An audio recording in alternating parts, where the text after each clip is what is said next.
Sedulur, konten ini saya ambilkan dari Jawa Pos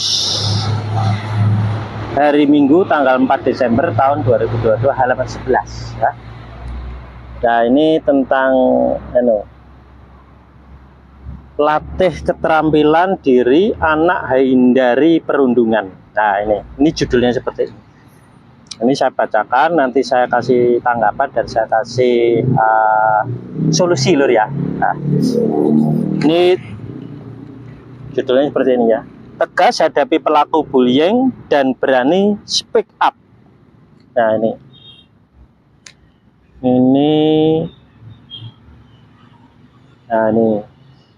kejadian perundungan masih saja terjadi di lingkungan pendidikan. Biasanya pelaku bullying menargetkan anak yang tidak percaya diri dan dianggap lemah.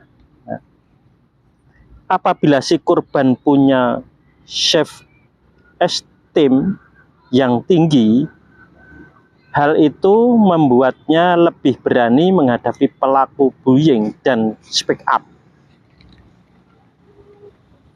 Sebaliknya, anak dengan self-esteem rendah menjadi sasaran empuk pelaku perundungan karena merasa apa yang dikatakan itu betul. Reaksinya pun akan menerima, pasrah jadi korban, bahkan menangis, ujar Vini Rahmatika MPSI. Nah, ini. Ini jadi kalau dibully ya, ini oleh Ibu Rahmatika ini orang harus berani untuk membuli genti. Nah, ini jadi ibaratnya dijotos harus jotos genti. Nah, itu menurut teori Ibu Rahmatika. Nah, nanti saya punya teori sendiri ya, bagaimana cara penyelesaiannya. Ini saya teruskan, saya baca lur ya. Karena itu orang tua perlu membangun self-esteem anak sejak dini. Ajarkan kepada si kecil bahwa dirinya berharga. Ketika dia merasa tidak nyaman dengan perlakuan yang didapat, itu sudah termasuk bullying. Beritahu mereka bahwa jangan pernah izinkan orang lain untuk mengganggu dalam bentuk apapun, karena dirimu itu berharga, baik itu gangguan secara verbal, emosional maupun fisik, tuturnya. Nah,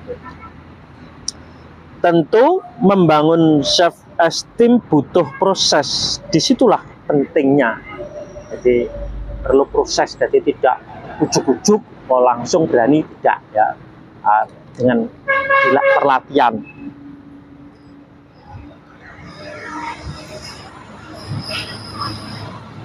Tentu membangun self-esteem butuh proses, disitulah pentingnya. Meluangkan waktu bersama anak. Kebiasaan itu membangun hubungan yang solid, anak akan merasa dipedulikan.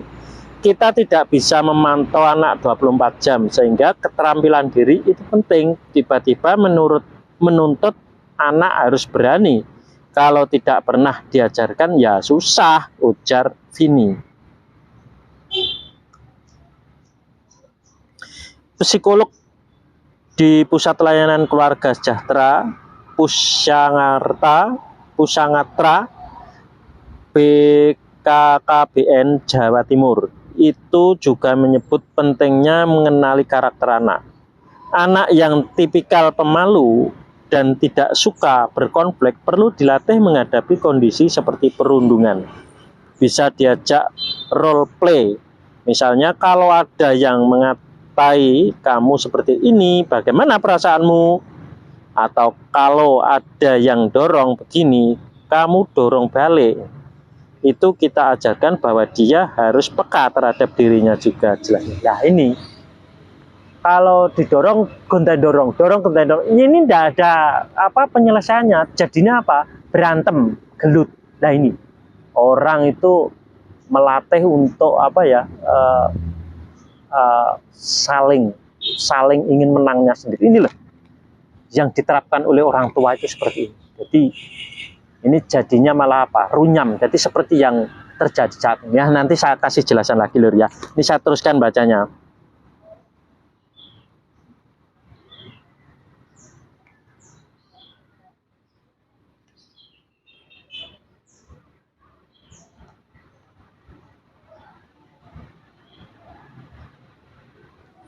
Vini melanjutkan, menghadapi bullying memang serba salah. Diam salah, melawan pun salah. Meminta anak sabar dan sebisa mungkin menghindar. Belum tentu aman, justru akan terus dikejar. Di sisi lain, saat anak memilih speak up, seringkali itu menjadi bumerang. Dia bisa semakin dimusuhi. Seperti itu pengalaman yang sering saya temui. Di sini pentingnya penguatan ortu sebagai support sistem utama. Melawan untuk menjaga bridge atau melindungi diri itu tidak apa-apa. Apalagi kalau tidak salah, tidak perlu takut jebernya. Jadi ini memang diajarkan untuk ngaplok, ngaplok. Nah itu. Nah, menurut teori saya malah terjadi gelut, perang. Nah inilah perang ya. Ajarkan pula pada anak untuk menyatakan ketidaksukaannya dengan perlakuan yang diterima, termasuk bertanya kepada pelaku mengapa berlaku demikian. Namun dibutuhkan keberanian besar. Jangan menunjukkan gestur takut atau terintimidasi. Hal itu bisa dilatih di rumah. Melapor ke guru, bahkan bercerita ke ortu pun tidak semua anak berani. Jika tidak terbiasa, anak akan susah untuk memulai speak up. Hal itu bisa dilatih dalam kegiatan sehari-hari. Salah satunya saat berargumen dengan anak, ortu harus melihat dari sudut berbeda. Ketika anak membantah, apakah dia melawan atau sebenarnya sedang mengungkapkan pendapatnya. Kalau kita tidak membiarkan dia menyalurkan aspirasinya, dia tidak akan terbiasa speak up. Jelas Vini. Pendidikan rumah dan sekolah harus bersinergi, bukan hanya ortu yang harus mengedukasi. Sekolah pun harus peka dengan segala tindakan yang mengarah pada bullying. Oleh Ibu Vini Rahmatika, MPSI, psikolog di Pusyanatra BKKBN Jawa Timur. Nah ini lur ya, ini ajarannya memang ajaran manusia itu gini lur. Jadi apa ya, nek ditabok genti nabok, nek dipukul genti mukul, nek ditembak genti nembak, nek di katakanlah di apa ya, dijiwit genti jiwit. Lah ini ajarannya. Ini tidak bisa menyelesaikan masalah. Jadi percuma ya. Lah ini yang diterapkan oleh manusia saat ini. Makanya alam ini kan menjadi apa ya, menjadi ya tidak tenang. Jadi saling adu kekuatan, adu menang, tidak ada yang mengalah. Lah ini akhirnya terjadi runyam ya. Nah bagaimana penyelesaiannya? Gini lur ya, harus dipasrahkan kepada Yang Maha Kuasa. Itu jitu, pakai teori kasih, teori ridho pasrah sumelah, itu teori kasih ya. Nanti apa? Setelah diterapkan ya